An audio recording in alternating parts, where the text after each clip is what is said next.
tipo. Yo quisiera iniciar, muchachos, diciendo, ustedes saben, nosotros hablamos y el asunto es que cada semana tenemos que iniciar con el mismo tema, y es el auge de la violencia, sobre todo aquí en este estado, que nos afecta de una manera muy cercana porque vivimos en la ciudad de Nueva York.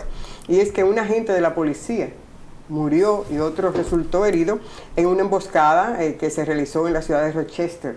Es decir, uno se pregunta, y entonces tantos policías que vemos, o por lo menos oímos las sirenas que circulan en las calles, pero realmente entiendo que no se está dando con dónde impactar en una manera positiva para que estos casos no se sigan presentando, porque lamentablemente sigue aquí el uso de las armas indiscriminado, el uso de las armas ilegales, y que por más que las autoridades digan, hagan cada día, bueno, pues cada día, cada fin de semana aumentan los actos de violencia. Y definitivamente yo pienso que tenemos que dar al traste con alguna situación. Yo pienso que el alcalde debe sentarse en la mesa de la concertación, en la mesa del diálogo, para visualizar qué se va a hacer. Yo sé que en cualquier momento, no debe ser, pero que podría resultar herido un policía, una persona y eso, pero que fin de semana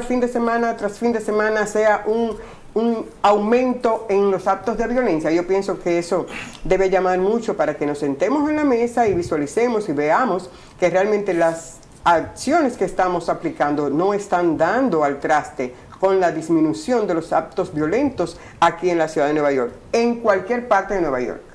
Porque uno se va a las zonas alejadas, a las zonas más tranquilas, a los suburbios, como le dicen. Porque Rochester básicamente... Exactamente, un suburbio, Rochester. Sin embargo, fíjense ustedes. Aunque no forma parte de la ciudad de New York, y por tanto el alcalde no tiene potestad ya, es una extensión de la ciudad de New York. Claro. Es lo que aquí nosotros llamamos la área triestatal, donde una enorme cantidad de ciudades, que incluyen New Jersey, New York y Connecticut, realmente no hay una división geográfica entre las diferentes ciudades, sino que a veces, con frecuencia, una calle divide hasta un estado del otro, o un río divide un estado del otro. Entonces los problemas son comunes porque hay una transferencia de personas bastante importante. Y si nosotros tomamos en cuenta, por ejemplo, el caso particularmente de Connecticut y New York, que son de los estados más ricos de la Unión, tú te preguntas, ¿por qué la policía esa de New York, que siempre se considera la mejor policía del mundo, ha sido ineficaz? ¿Por qué en lugares como Rochester, que siempre se considera un lugar de clase alta, más o menos, que tienen sus lugares, están pasando este tipo de cosas? ¿Por qué, como el tiroteo que hubo en una universidad recientemente el fin de semana, que hubieron 3 muertos? ¿Qué está pasando? ¿Qué está pasando? Definitivamente. ¿Y por qué tú no ves ni siquiera una respuesta, ni siquiera una explicación racional de parte de las autoridades por las cuales ellos consideran que esta ola de violencia está sucediendo? Desgraciadamente, nos encontramos en aquellos tiempos bíblicos. Dice el alcalde, en ese sentido, como tú señalas, que realmente Eric Adams no es el alcalde de Rochester, aunque sí bien pertenece al estado de Nueva York, pero el alcalde de Rochester, Malik Evans, dice él, sentirse enojado y molesto por la frecuencia con que se están dando esos actos de violencia. Pero yo creo que no basta solo con sentirse molesto y enojado, sino hay que accionar en ese sentido, porque algo está pasando, pese a todos los dineros que se están invirtiendo, todo el dinero que dicen, que siempre señala Oscar, que tiene el estado de Nueva York, no está dando pies con bolas con el asunto, un término un poquito, pero para que nos entendamos, no está dando el resultado que queremos con la disminución de los actos de violencia. Sí, ciertamente tú lo has dicho y Oscar también, esas medidas no han estado realmente resolviendo el problema, y cuando esas medidas no están resolviendo el problema, entonces hay que buscar otras maneras, otras formas. Y siento que es que el poder norteamericano en todas sus esferas no ha estado articulando una política de carácter público capaz de ir directamente a los sectores más vulnerables del país, que resuelve el problema delincuencial y otros problemas, porque el problema delincuencial en cualquier sociedad tiene varios componentes. en el caso de Estados Unidos, que hay en cierta forma, hay un volumen muy importante de empleo. Aquí este es un país que el problema no es generalmente hablando, ¿no?, de empleo nada más. Los empleos sí, muchas veces no son bien pagados, remunerados, pero sí. El problema de la droga, señor, el problema de la droga, yo soy lo que entiendo, que mientras los Estados Unidos sea el nicho preferido o el nicho definido por parte de los narcotraficantes y de sectores importantes de la propia sociedad norteamericana, empresarios incluso, vamos a estar claros en esto, el problema de la delincuencia va a ir increciendo. Aparte de la deuda de carácter social, el problema de salud, que viven criticando los norteamericanos, más inversión en salud. Usted que sabe de esto, Oscar. Entonces yo pienso que ha estado mal dirigida. Otro aspecto es que, digo yo, que aunque no sean los gobiernos, los presidentes que pongan, en el caso, vamos a decir, de los presidentes norteamericanos que establezcan la política general de Estados Unidos, sino ustedes saben muy bien que hay una clase gobernante que es para ellos que se trabaja. Los aquí, dueños de los dueños de los... Sí, pero independientemente de eso, pienso que los presidentes en los últimos tiempos que hemos tenido, más que favorecer al pueblo norteamericano, se han dedicado a servirle en gran medida a esos sectores cavernarios que atentan contra la integridad de su propia nación. Ahí está el problema, uno de los problemas. Entonces, además de esto, esos presidentes, observo, plantean una cosa al estilo de los países subdesarrollados, tercermundistas, cuando están en campaña, pero cuando regresan, como vimos en el caso de que pintó que iba a ser una panacea cuando él llegara al poder, y resulta bien hacer que ha sido un tremendo fiasco. Entonces, todo esto se va acumulando con la deuda social, porque la gente dice, en Estados Unidos no hay deuda social porque hay trabajo, porque hay educación, porque dan comida gratis. Mentira que hay, porque todo es proporcionar al estilo de vida, a la capacidad de los habitantes de esta nación. Entonces, no es lo mismo que en República Dominicana, que el problema es la pobreza extrema, pero los norteamericanos blancos, como decimos, y los propios afroamericanos y los inmigrantes como nosotros, también aspiramos a un modelo de vida diferente, a ir creciendo.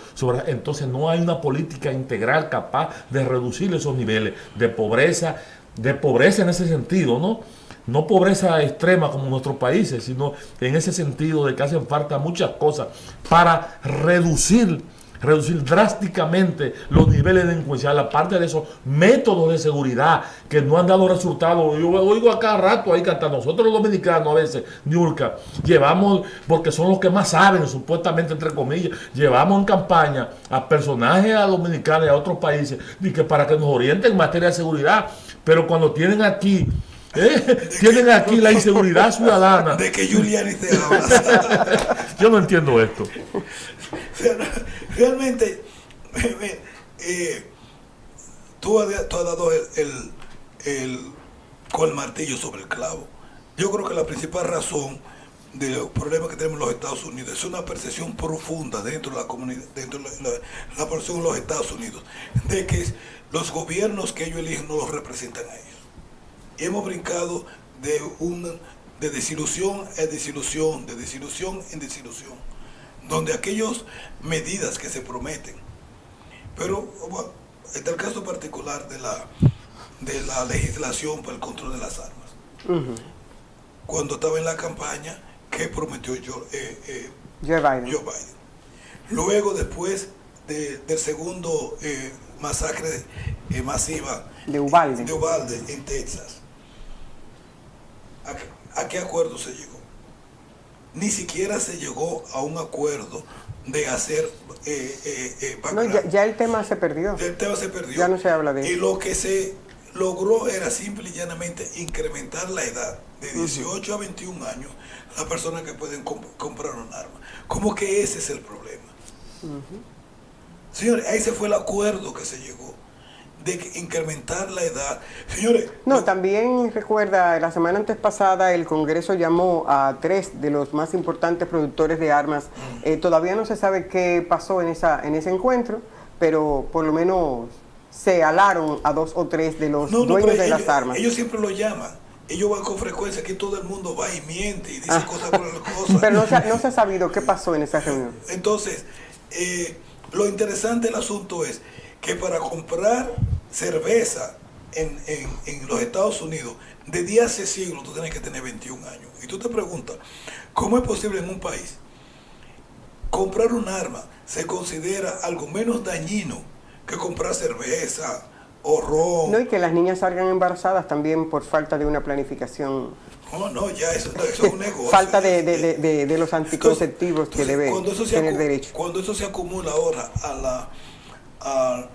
el problema de la falta de trabajos bien remunerado, el costo de la vida versus lo que uno gana, el hecho de que tenemos una enorme cantidad de jóvenes saliendo de las universidades a trabajar en McDonald's, cuando eso se va acumulando, realmente hay una situación social explosiva que nadie quiere ni enfrentarla, ni tampoco darle respuesta. Entonces, el futuro inmediato de los Estados Unidos se ve negro. No se ve muy halagüeño. Yo voy a coger No este se ve espacio, bien. yo coger este espacio para establecer que no solamente tenemos un enorme aparente futuro sombrío en el área interna, sino también en el área internacional. La comparación que se han hecho entre los dos viajes al Medio Oriente de Joe Biden y luego el que hizo Putin a Irán, se han comparado en forma irrestricta en el hecho de que Putin ganó en los dos.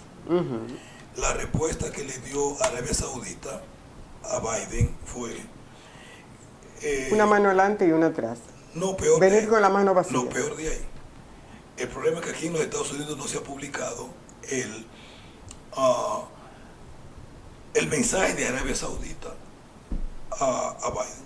Lo que él le dijo, lo que yo vi textualmente, fue lo siguiente: cualquier respuesta de aumento de petróleo va a ser tomado por la OPEC más Rusia.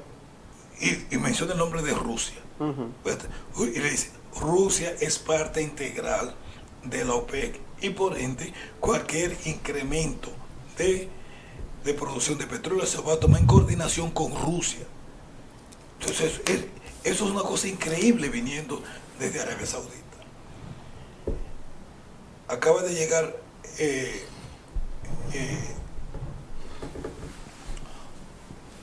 Biden de Medio Oriente cuando Putin hace su primer viaje después del comienzo de la invasión y lo hace a Irán. Y para un país que está bajo todas estas presiones, se llega a un acuerdo de que Rusia va a invertir $40 mil millones. Rusia va a invertir $40 mil millones en el sector petrolero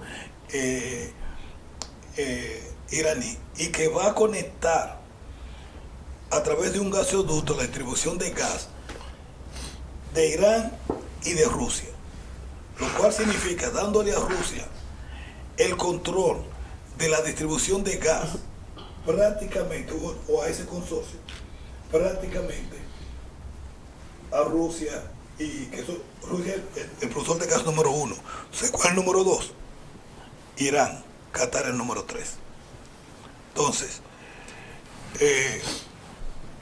la gran profecía de Brzezinski, que fue asesor de seguridad de Carter y luego consejero en seguridad de Clinton, era que lo más peligroso para los intereses de los Estados Unidos era la creación de una coalición entre Rusia y China, y que si a eso se agregaba Irán, y mencionan los 3 países por su nombre, y que su unión fuera no por razones ideológicas, sino por razones de contradicciones con los Estados Unidos, eso sería el fin, prácticamente el fin de la hegemonía de los Estados Unidos, y eso se dio. Y si a eso nosotros le agregamos India, y si a esto le agregamos Indonesia, y le agregamos Sudamérica, nosotros tenemos que llegar al acuerdo de que Putin en su discurso en Moscú al llegar de Irán tenía razón. La época de la hegemonía occidental ha llegado a su fin.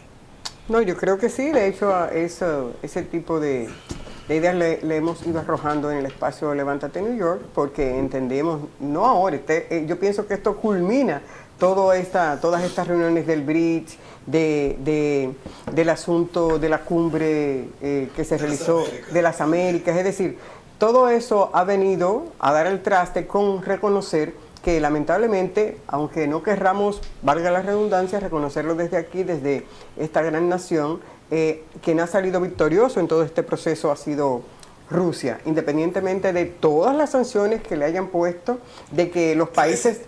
Más de 15.000 sanciones. De que los países de Occidente y liderados por Estados Unidos no hayan querido reconocer esto. Definitivamente cada día y en cada reunión se posiciona mucho más Rusia. Yo pienso que es el momento de que como buen líder Estados Unidos asuma esta parte histórica y tratemos, bueno, es que estamos en siglo XXI, yo siempre digo, ¿cómo es en pleno siglo XXI que la drasticidad de la guerra sea la que quieren los países occidentales? Yo pienso, y como bien señalaba Francis en su momento, si nuestra gran nación se dedicara a desarrollar y a soportar el desarrollo humano, la capacidad humana, yo pienso que otra cosa hubiera sido.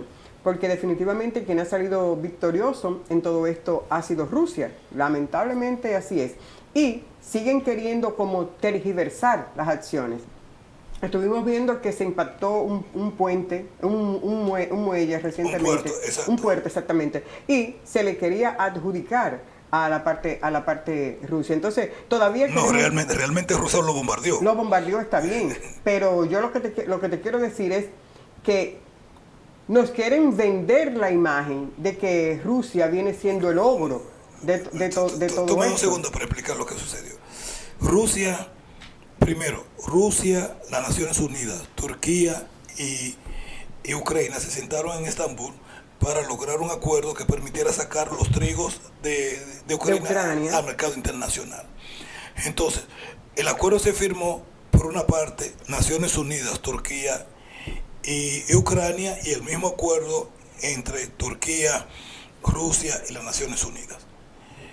En ningún instante, en ningún momento, en el acuerdo se estableció ni un paro a la guerra, ni que Rusia o Ucrania no iban a atacar objetivos militares. Pero Oscar, entonces, si de este lado no se está hablando de eso, porque ese es el problema. Lo que Occidente no está hablando de nada de eso. Lo que pasa es que en Occidente se ha querido decir que Rusia violó el acuerdo, porque el acuerdo establecía que iba a haber un espacio de no ataque. Una banderita de la paz. Sí, exacto, en los lugares donde va a salir el trigo. Uh-huh. Y realmente el trigo va a salir desde el puerto de Odessa, que fue el que se atacó. Lo que el acuerdo dice tácitamente son aquellas facilidades que tienen que ver con la obtención del trigo. Y lo que se atacó fue un centro de municiones que estaba en el puerto de Odessa, que se encontraba a 150 metros de donde estaba el almacenamiento de trigo. Eso es de prevención, porque no vaya a explotar no vayan a explotar. Es que la guerra no ha terminado. Quemen el trigo. El asunto es que ellos tienen el conocimiento que por ahí es que están entrando las armas también. Esa es una razón. Por ahí entran muchas... ¿verdad? No, por el puerto de Odessa no está entrando armas, bueno. Porque primero están los barcos rusos que impiden la entrada de cualquier cosa, y segundo, Ucrania ha minado la entrada al puerto. Ya. Entonces, los barcos no pueden entrar. Ahora, Odessa es el principal puerto de Rusia, y es indudable que es parte importante de la guerra. Y los ucranianos van a pelear hasta lo último para mantener a Odessa como parte de Ucrania. Sí. Entonces, que hay muchísimos armamentos en Odessa, completamente cierto. Es una zona completamente estratégica y Rusia ha decidido que aparentemente ellos van a tomar a Odessa. Pero sobre ese tema, antes de mi comentario, se pudiera pensar que nosotros estamos opuestos a la política norteamericana en sentido general. No, jamás.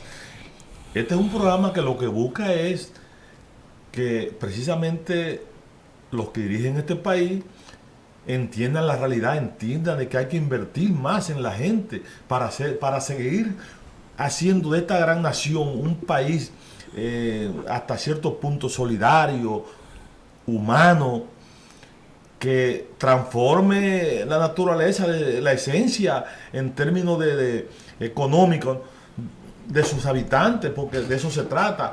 Y la guerra, aunque genera mucha riqueza por la venta de armas y una serie de cosas que aparecen, hasta de enfermedades, hasta de virus, como ha sucedido en otros lugares, África, llámese, en vez de contribuir al desarrollo de la humanidad, reduce esas posibilidades.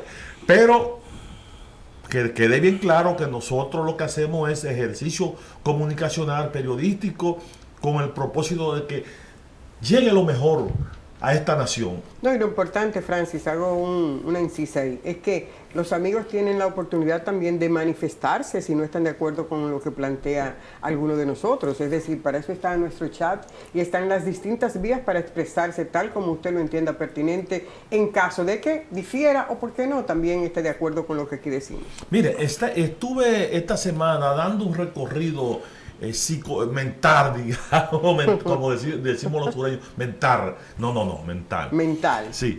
Mire, sobre las medidas que el presidente de la República, el gobierno dominicano en sentido general, ha echado para atrás. Si bien es cierto que con todas estas medidas que Luis Abinader ha echado para atrás, pues se vuelve a la normalidad. Y entonces la población deja en ciertas ocasiones de cargar con estas medidas negativas que se han tomado. No es menos cierto que esas medidas dicen mucho de un gobierno. Los gobiernos tienen que tener cuidado cuando toman una medida. Los gobiernos tienen que pensar primero. Para eso tienen un funcionario y hasta yo diría hay organismos, asesores que están para determinar y asesorar al gobierno cuando una cosa va a estar bien o está mal. Sin embargo, hemos visto que el gobierno en los últimos tiempos, específicamente el presidente, ha tenido que tomar la batuta. Ha echado para atrás, por ejemplo, la medida que tiene que ver con el aumento de salario. El salario, con el aumento, con los nuevos aumentos sí, efectivamente. Y los aumentos que se van a generar, como por ejemplo en la sede que se van a hacer reajustes. ¿Tú hablas de las tarifas eléctricas? Los aumentos de salario. Aumento de salario que se prometieron que iban a hacer en el sector público. Porque tú sabes que ahí se aumentaron hasta 1 millón. Ahora, pero yo te digo a ti una cosa, y para tomar ahí, yo pienso que a veces es una actitud un poquito egoísta, porque habría que revisar todos los sueldos lujosos que tiene la gente del Banco Central, las propias ERES, tú me estás entendiendo. Entonces, ¿cómo tú, a un sueldo que hemos dicho que no llega a los 10,000 pesos, el sueldo base de la República Dominicana, a una canasta familiar que ronda los 20,000 y pico, ¿cómo tú le dices? ¿Me entiendes? Y entonces, en contraposición, gente que tiene lujosos sueldos, sin contar incluso al Congreso Nacional, que tiene gastos de representación, diputados y senadores, gastos de representación, y las canastas le llegan a su casa sin ningún problema, y un sueldo lujoso y jugoso. Entonces, por favor, es una contradicción. Así no, pero hay otra medida. La salsa de la tarifa, como tú decías, la echaron para atrás. No va a haber aumento de sueldos para el sector público. No es que no vaya, no, él dijo que no por ahora. Por ahora. Ni nuevos nombramientos. Ni nuevos nombramientos, pero la Superintendencia de Seguro, Electricidad, anunció que porque se aumentaron y aumentaron a los empleados también, a los de abajo. Pero ellos dicen que los miembros del Consejo son los que ahora, como ya se va a echar para atrás, se le va a descontar un 9.5% de su salario. O sea que ese salario que le aumentaron ya lo van a ir descontando, lo van a descontar desde ya. Eso es una medida buena, pero los sueldos de los empleados normales se van a quedar así, porque la verdad hay que decirla, ya se le aumentó, ya por ejemplo aumentaron. ¿Y la gente del Banco Central? Pero también otra de las medidas que han echado para atrás, como tú dices, el aumento de la tarifa eléctrica. Ahora se argumenta, o no que se argumenta, porque ellos siempre han dicho que el entorno internacional, que la crisis, que la cuestión generada por la pandemia, la crisis es lo que ha hecho todo esto, la inflación.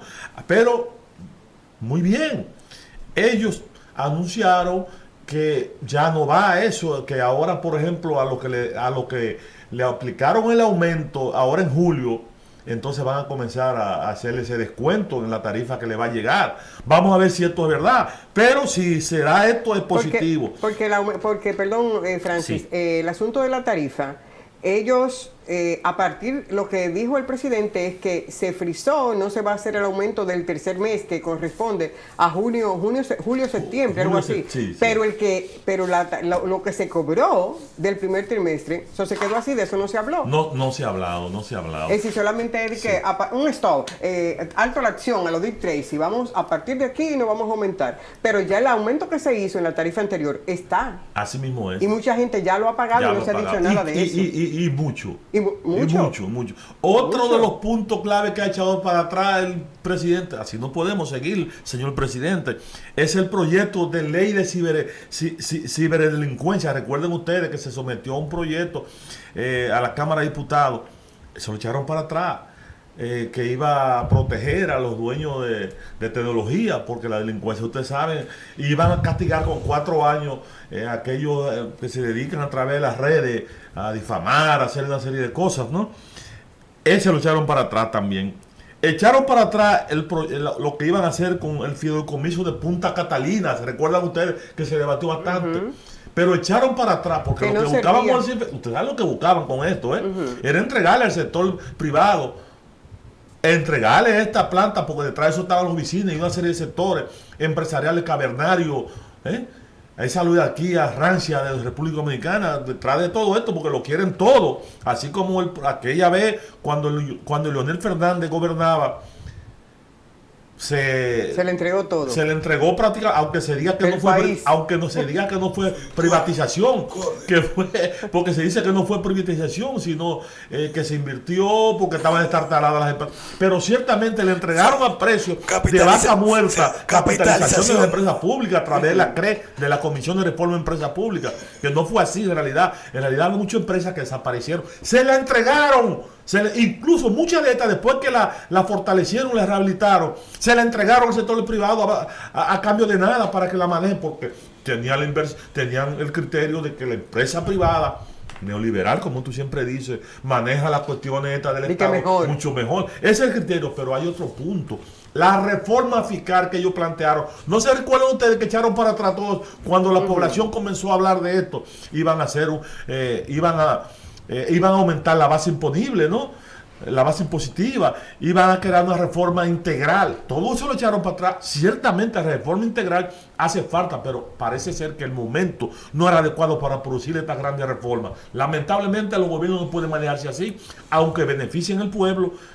La idea, el criterio que tiene la gente cuando esto sucede, pero esto es un gobierno que dice una cosa hoy y entonces dice otra cosa mañana. Así no. Esa es la apreciación que se tiene como de inestabilidad, que un día decimos una cosa y al día, pero a propósito que a ti se te quedó en esa enumeración de algunos puntos, y es que así a lo calladito, sin darnos cuenta, también el gobierno dominicano, señores, estuve viendo lo más así sutilmente y sin darse uno mucha cuenta, quieren privatizar el sector salud de la República Dominicana. Porque estuve viendo que ya no presidente del Colegio Dominicano, pero sí un dirigente y un hombre motivador y un galeno motivador, que es Waldo Alduey. Le dicen Waldo Ariel Huerga. Waldo Ariel Suero. Que en varias ocasiones ha sido presidente del Colegio Dominicano de Periodistas. Estuve viendo algunos comentarios de que él estuvo incluso en el Ministerio de Salud Pública, porque está viendo esos visos de privatización del sector salud. Y esto trae mucho a colación y la observación que hemos hecho de que el presidente, de buenas a primeras, con un sector público en decadencia, donde ni siquiera las ambulancias, ni siquiera el 911 funciona, prestó 220 millones. 2.000 millones. 2.000 millones. Ay, que yo soy mala con los calculitos, es como yo no sé contar tanto así. más de 2.000 millones de pesos le prestaron a las clínicas privadas, en detrimento, valga la redundancia, del deterioro del sistema de la salud pública en la República Dominicana. Entonces esto es para que lo tengamos en cuenta junto con todo eso que tú dices, porque así sutilmente, como el que no quiere la cosa, y como que de que un día dijimos una cosa, pero vimos que la cosa no está bien para el pueblo y por eso echamos para atrás, porque esa es la idea. De vender que escuchamos al pueblo, tenemos el oído en el pueblo, pero cuando el pueblo se riega, entonces entendemos que hay que accionar y darle paro, hacer un stop a eso que estamos, y es para que no perdamos de vista también esta situación de la salud pública en la República Dominicana. Si esto pasa, señores, entonces sí es verdad que nos llevó quien nos trajo. Nosotros aquí hemos hecho muchísimas críticas. Hay alguien que uno dice, el sabio aprende del error ajeno, la persona de sus propios errores, y el ignorante o lo que sea, ni siquiera de los propios. El sector salud fracasó en los Estados Unidos. Se privatizó y fracasó completamente. Estados Unidos representa el 4.5% de la población de la Tierra y representa más del 20% de los muertos en la pandemia del COVID. El país más rico de la faz de la Tierra, con las mejores universidades, los mejores laboratorios, con lo mejor de lo mejor de lo mejor de lo mejor, las mejores farmacéuticas. Con todo eso, los Estados Unidos fracasó con un virus que se llama la pandemia, el COVID-19. Cuando en aquellos lugares donde la medicina es pública, Cuba, Venezuela, bajo todos los costos, hicieron un mejor papel que los Estados Unidos combatiendo el COVID. Y la pregunta es la siguiente, ¿por qué? Porque tú no puedes manejar el sector salud y el sector educación y el sector vivienda, que son necesidades constantes y permanentes de una sociedad para su salud, al vaivén de que sea beneficioso económicamente para mí o para ti. Tú no puedes hacer una sociedad esclava de los vaivenes del sector económico. Entonces, el sector privado nunca va a invertir en algo donde yo no tenga pingas ganancias. Y poner la salud de un pueblo en manos del vaivén del mercado de la salud es un crimen. Y el hecho de que República Dominicana hoy, después de todo lo que ha pasado, del enorme fracaso del sistema de privatización de salud, inclusive entre los países más ricos de la faz de la tierra, esté mirando eso me da la sensación de quienes están gobernando en República Dominicana no son gobernantes. No, pero son empresarios. Son pillos del momento, cuya única misión es llegar al Estado para ver cómo se enriquece. Independientemente, y yo te voy a decir lo siguiente, miren lo que pasó en Sri Lanka. Si ustedes creen que no le puede pasar a ustedes lo que pasó en Sri Lanka, miren lo que pasó en Sri Lanka. Cuando tengan que salir corriendo, buscando los yates, buscando los aviones, porque el pueblo se tiró a la calle, ustedes van a ser los culpables. Porque llega hasta un momento en que un pueblo puede aguantar tanta bajeza y tanta crueldad. Ustedes sabían, y se lo digo a ustedes claramente, que yo sé que están conscientes de esto, que eso que se está haciendo ahora, toda esta echadera para atrás, no solamente en estos aspectos que tienen que ver con medidas económicas. Observen que la lucha anticorrupción también se le está buscando un bajadero. Se le está buscando un bajadero para irse alejando. Bueno, la ley de extinción de dominio tiene que ver precisamente en esa dirección. Sustentar una ley de una manera que sabían que se iba a caer, o que saben que se va a caer cuando vaya a las instancias superiores al Tribunal Constitucional. Exactamente, debe volver al Congreso, al Senado, porque ya pasó y se aprobó. Ya pasó, con algún, pero se va a caer. Se va a caer, entonces eso es echar para atrás otra vez para que no se apruebe. Sí, porque no va a dar tiempo a conocerla en este hemiciclo. No va a dar tiempo, entonces es echarla para atrás, porque se han dado cuenta que esto, en sentido general, si bien es cierto que buscan perseguir un delito o delitos varios, el asunto de el lavado de activos, aquella gente que obtienen dinero sin tener riquezas realmente, ni tener familiares, ni venir de procedencia con dinero, con ricos, a investigarlo. pero además de eso ellos lo que buscan es, tú sabes que hay figuras importantes en República Dominicana, incluyendo el propio presidente, que tienen dinero, mucho dinero fuera del país. Y muchos de estos también se han trazado como meta de los funcionarios también salir con dinero, porque el dinero le da poder, le da fuerza para seguir adelante y mantener a su familia por siglos. Entonces, si esa ley se pone como tal y se hace de manera orgánica, Niurka, no solamente a los PLDistas que se supone que se dice que entraron en chancleta, que entraron en chancleta y salieron poderosos económicamente, no solamente a los leonelistas, no, que también son empresarios hoy día, no, ellos saben que también le va a tocar algo a ellos también, y entonces no se quieren ver envueltos en esta situación de persecución por parte del Ministerio Público hacia ellos, habiendo creado ellos, o sea, no van a afilar cuchillos para su propia garganta, señores, y por eso de eso se trata. Pero mira, hay una cosa que yo no entiendo. Tú puedes hacer las leyes retroactivas o no retroactivas, esa cosa. Pero tú tienes que entender... No, pero eso se abolió porque la Constitución Dominicana... Exacto, no, pero a lo que yo me refiero es lo siguiente. Llega un instante en que tú tienes que ver que la base de tu crecimiento económico, independientemente de cómo tú hayas conseguido, es la República Dominicana. Tú no eres nadie fuera de la República Dominicana. Entonces, ha llegado el instante en que República Dominicana tiene drásticamente que cambiar su base económica.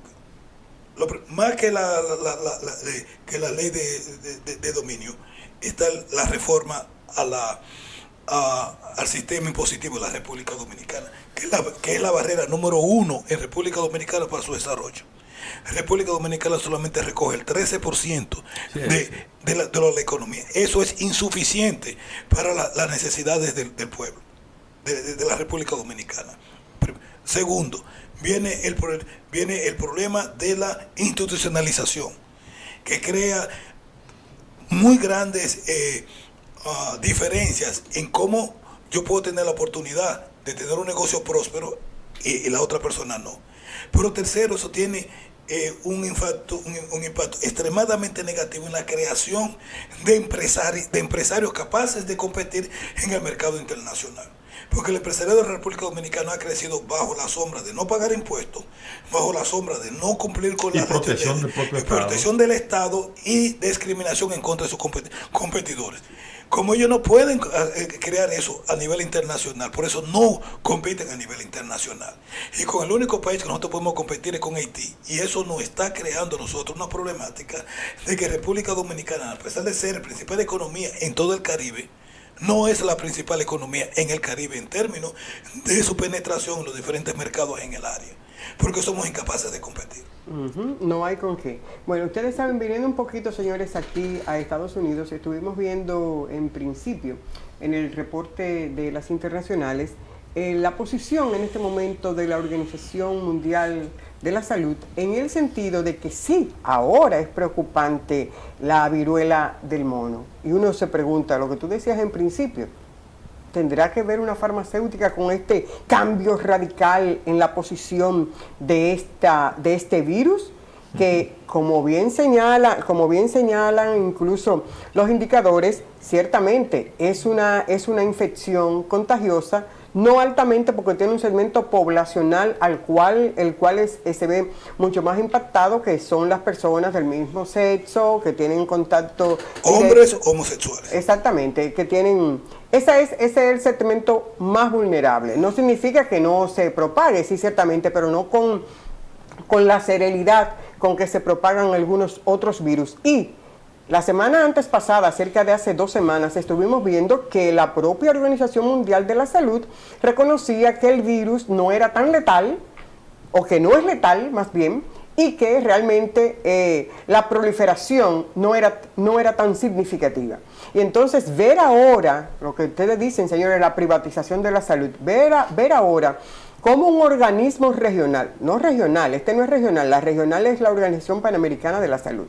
Esta es la Organización Mundial de la Salud, la que traza las metas, la que traza las pautas en términos de salud, con los distintos ministerios de la salud, con los distintos departamentos de epidemiología de los países, traza las pautas y dice, bueno, esto es así.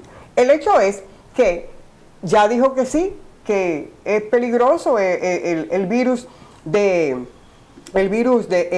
mono, y tú dices, oye, pero ¿será que están inventando? Porque hay una vacuna, pero la vacuna que hay, ustedes lo han visto aquí en las hileras, en las filas, en los establecimientos de salud, aplicándose esta vacuna. Al parecer, no es tal, porque es algo que está impactando ahora, que posiblemente teníamos la guardia baja, como casi todo lo que hacemos, que nos descuidamos, sobre todo en el cuadro de la pandemia de estos 2 años y pico, en el que la pandemia de la COVID, lamentablemente de una manera negativa, impactó al mundo en este caso.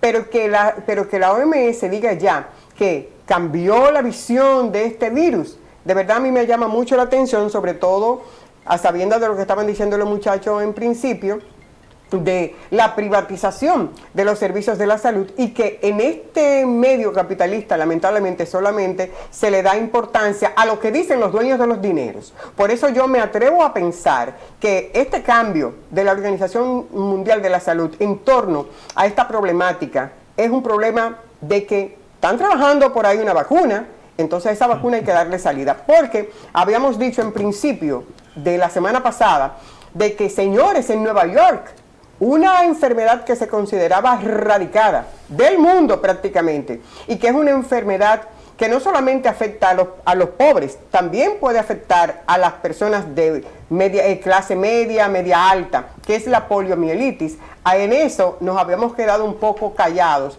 porque entendíamos que era una enfermedad que estaba no erradicada, pero sí muy controlada. Y para que en Nueva York se haya dado un caso luego de 10 años, eso significa que hay problemas graves en la vigilancia epidemiológica de Estados Unidos, pero estamos hablando de Nueva York en el caso muy especial. Por eso de verdad yo me gustaría llamar la atención en ese sentido, y de que ojalá no nos vuelvan a tomar como conejillos de India como nos tomaron con la COVID, que si bien es cierto, fue un problema grave, pero también yo creo que hubo también un mal manejo por eso incluso hoy día no hay la credibilidad que se necesita para el asunto de la COVID. ¿Por qué? Porque, como decía Francis en principio, las posturas a veces de los líderes, un día dicen una cosa y al día siguiente dicen otra. Entonces, ¿a quién le creo? Entonces yo pienso que hay que ser respetuosos y no debemos dejar nosotros que nos manejen de la forma como nos manejaron hace 2 años.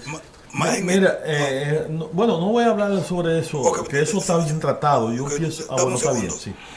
Más en este instante, después que el presidente de los Estados Unidos, Joe Biden, tiene el coronavirus y tiene el COVID. Después de 4 vacunas. Después de 2 vacunas y 2 boosters, o sea, fortalecimientos. Pero el problema es que ahora está comenzando a surgir información que puede decir que el deterioramiento significativo de la salud del presidente podría estar relacionado con las vacunas del COVID.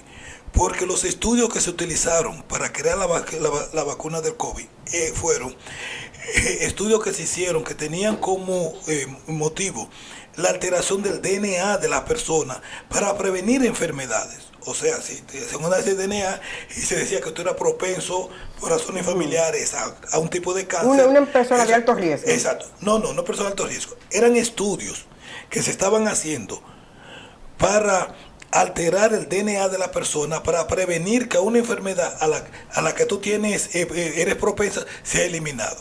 Y la pregunta que se está haciendo es si fue basado en esos estudios que se hizo la vacuna del COVID, fue alterado el DNA del presidente de los Estados Unidos, que está causando ese deterioramiento claro y rápido que nosotros vemos en la salud de él. Y que, ¿Tú crees que eso no está diciendo? Señores, eso es lo que estoy diciendo. Exacto. Pero experimentaron con él en esto, porque con nosotros no se ha experimentado.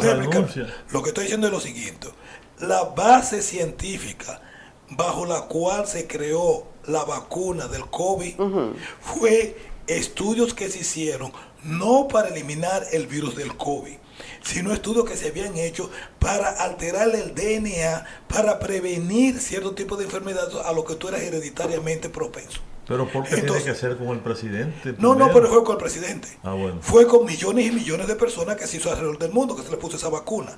Las secuelas de la vacuna todavía no la podemos medir. La pregunta que se están haciendo es, si es en el presidente, que es una persona que tenía salud frágil, de antes de presidente. Tú estás viendo los efectos secundarios, podríamos estar viendo, recuerda, nadie está afirmando nada, podríamos estar viendo los efectos secundarios de la utilización de esa vacuna, que nosotros podemos verlo posiblemente con millones de personas más tarde.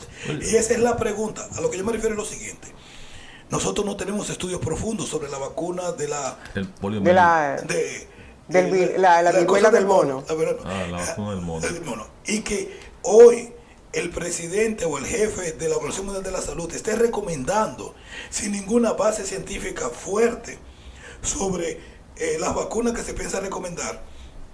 Yo creo que estamos llegando a niveles de comercialización pura de la salud. Pura y de la salud, sin ningún tipo de importancia de cuáles son los resultados en la persona. Otra cosa que yo veo como que es negativo, el hecho de que ya se dice, me parece que es así, que ya existen medicamentos contra la COVID, ¿no? No hay. Hay medicamentos, o hay... No. Lo que hay es una metodología. Hay pastillas también. Lo que es una metodología. Lo que es una metodología que tuvo siempre en la mesa, pero que la suprimieron, de que existe un proceso de fortalecimiento de tu sistema inmunológico natural, que crea las condiciones para que tu cuerpo responda. Pero eso no tienen que enseñárnoslo a nosotros los dominicanos, porque los dominicanos lo hacíamos desde antes y mucho por eso nosotros no llegamos, sí, logramos, por ejemplo, una reducción. No hay tantos dominicanos que hayan muerto. Por eso quitaron uno de salud pública, un ministro de salud pública, que en su consulta privada usaba ese medicamento. Desde que supieron eso, y él lo dijo, porque un paciente lo había dicho, se lo llevaron de ahí. Y entonces tumbaron ese medicamento porque era que ya las vacunas estaban compradas. Bueno, pues a mí me pasó eso mismo. Yo utilicé eso y me dio resultado, debo decirte la verdad. Jóvenes, les invito a nuestra primera pausa de esta mañana. Inmediatamente retornamos a este concepto, una nueva visión de la comunicación Levántate New York. Vamos a la pausa, retornamos con todo lo que resta de este espacio. No se muevan.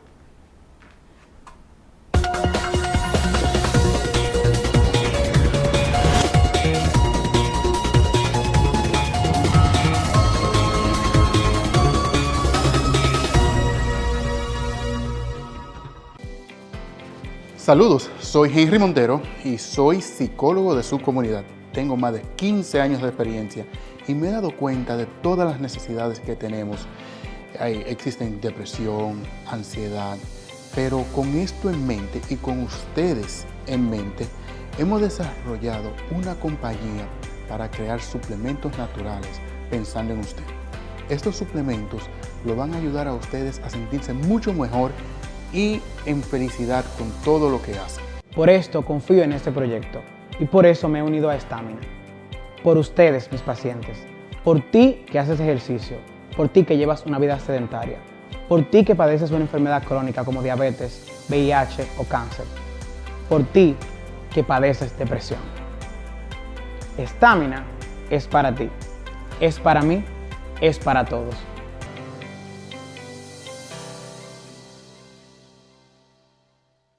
Familia, su amigo hermano, su doctor Yomare Polanco, para recordarles que tenemos que devolverle la dignidad a nuestra diáspora, que tenemos que reivindicarla, que tenemos que hacerla respetar y debemos comenzar comprando el libro, La cara rota de la diáspora. Sencillo, está entre productos, el libro físico, el libro digital y el audiolibro. Lo puede bajar cualquiera de los tres o pedir o solicitar en nuestras plataformas que están todas en el enlace de nuestra website.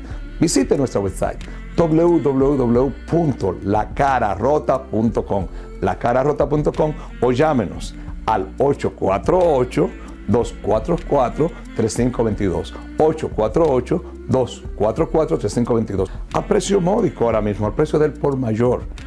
Visítenos www.lacararota.com o llámenos 848-244-3522. Los esperamos. Que viva la República Dominicana. Jaime Vargas, consultor de seguros de la comunidad, puede ayudarte a conseguir todos los beneficios del Medicare y si has sido rechazado por Medicaid, Jaime Vargas puede ayudarte llamando al 212-923-4040. Si no estás recibiendo los $170 o no tiene la tarjeta OTC, Jaime puede ayudarte a conseguirlo.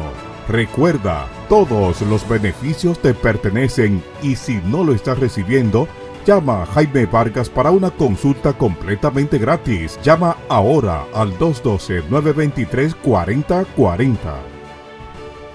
Comunicadora, locutora, presentadora, empresaria. Lo menos que tengo es tiempo para esperar en una sala de emergencia. En caso de chequeo general, rayos X, fracturas y ahora con servicio de cardiología, el Centro de Urgencia Médica de la 181 y Audubon, Alto Manhattan, es mi única opción. El Centro de Urgencias Médicas en el 521 West de la calle 181, esquina Audubon en el Alto Manhattan, está para servirte.